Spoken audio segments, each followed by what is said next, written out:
Indonesian যুবক তায়েফের মুরগির এই খামারটা স্মরণ করিয়ে দেয় আজ থেকে ৩০ থেকে ৩৫ বছর পূর্বে আমাদের গ্রামে গঞ্জের নারীরা যেভাবে মুরগি পালন করত, একেবারে অথেন্টিক, কোনো প্রকার মেডিসিন ছাড়া। তখন মুরগির মাংস রান্না করলে গ্রানে চারপাশ ছড়িয়ে পড়ত এবং মুরগির ডিমগুলো ছিল অত্যন্ত সুস্বাদু। কিন্তু হাইব্রিড ফার্মিং, উচ্চমাত্রার কেমিক্যাল প্রয়োগ করার কারণে খুব দ্রুত মুরগি ডিম দেয়, খুব বেশি ডিম দেয় এবং মুরগির মাংসগুলো খেতেও আগের মতো এখন আর মজা লাগে না।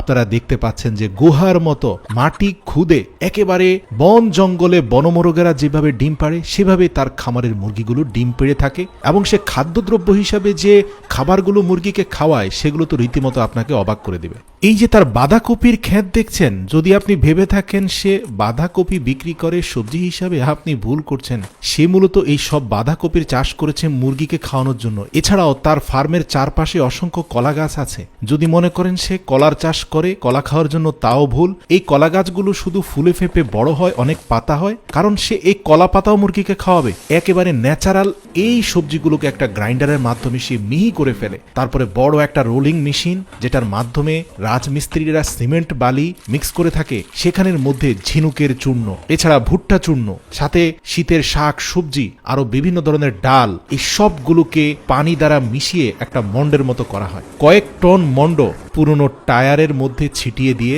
প্রাকৃতিক পরিবেশে মুরগিগুলোকে খাওয়ানো হয় এবং এই মুরগিগুলো এই ন্যাচারাল খাদ্যদ্রব্য খেয়ে ডিম পাড়ছে। এই ডিমগুলোর স্বাদ ভাই এত বেশি বলার বাইরে। সাধারণ ডিম থেকে ৩ গুণ বেশি দামে মানুষজন তার খামার থেকে ডিম কিনে নিয়ে যায়। আসলে সময় যত যাচ্ছে মানুষ আস্তে আস্তে অথেন্টিক খাবার কয়েক গুণ বেশি মূল্যে কিনছে। তায়েফের সফলতা সেটাই প্রমাণ করে। তার মুরগিগুলো কিন্তু ট্রেডিশনাল খামারে বড় হচ্ছে না, যে খামারের উপরে থাকে অনেক লাইটিং, নিচে থাকে অনেক বিভিন্ন ধরনের কেমিক্যালাইজড প্রসেস, চারপাশের দেয়ালে থাকে বিভিন্ন পাখা ফ্যান।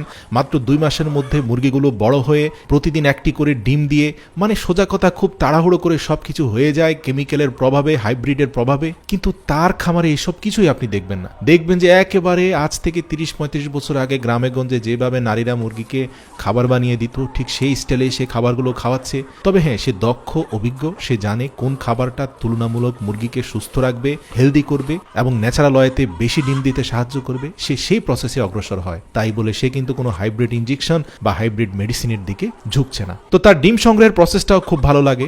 একেবারে ট্রেডিশনাল ওয়েতে মুরগিগুলো বিভিন্ন স্থানে ছোট ছোট খোপ করে করে সেখানে ডিম পাড়ে, সে ডিমগুলো সেখান থেকে সংগ্রহ করে। এই ন্যাচারাল ওয়েতে মুরগিগুলো ডিম পাড়ার কারণে অনেক ক্ষেত্রে দেখা যায় ২-৪টি ডিম নষ্ট হয়ে যায়। কিন্তু এতে তায়েফ মন খারাপও করে না, আবার সে তার প্রক্রিয়াও চেঞ্জ করে না, কারণ সে চাচ্ছে ১০০% ন্যাচারাল ওয়েতেই যেন মুরগিগুলো ডিম পাড়ে, যে ডিমগুলোর চাহিদা এখন মানুষের কাছে অনেক বেশি। আর এই প্রক্রিয়ায় ডিম পারলে সবগুলো ডিমের সাইজ একরকম হবে না, কিছু ডিম বড়, কিছু ডিম ছোট হবে। আর ডিমগুলোর গায়ের রং ১০০% সোনালী হবে না, কিছুটা সাদাটে হবে। আর এগুলো খেতে অনেক বেশি সুস্বাদু। এবার আপনাদের জানিয়ে রাখি, দীর্ঘ ১৭০ কিংবা ৮০ দিনের মাথায় সে মুরগিগুলো বিক্রি করে। আর এই মুরগির মাংসের স্বাদ এক কথায় অনবদ্য, একেবারে পাহাড়ি বনমোরগের মতো স্বাদ। বিশ্বাস করুন, আপনিও এরকম ফার্ম করে ভিডিওটা শুধু অনলাইনে ছড়িয়ে দিন, আপনার মোরগ কয়েক গুণ বেশি দামে কেনার মানুষ এবং কাস্টমার আপনি পেয়ে যাবেন। যাদের কাছে পৌঁছাতে হবে না, তারা আপনার ঘর থেকে এসে কিনে নিয়ে যাবে। আপনি ডিম এবং মোরগ সাপ্লাই দিয়েও শেষ করতে পারবেন না, কিন্তু নিশ্চিত করতে হবে যে আপনি সততা এবং স্বচ্ছতার সাথে অথেন্টিক মোরগ এবং ডিম উৎপাদন করছেন। ভিডিওটি এতটুকু হেল্পফুল মনে হলে অবশ্যই শেয়ার করার বিনীত অনুরোধ করছি।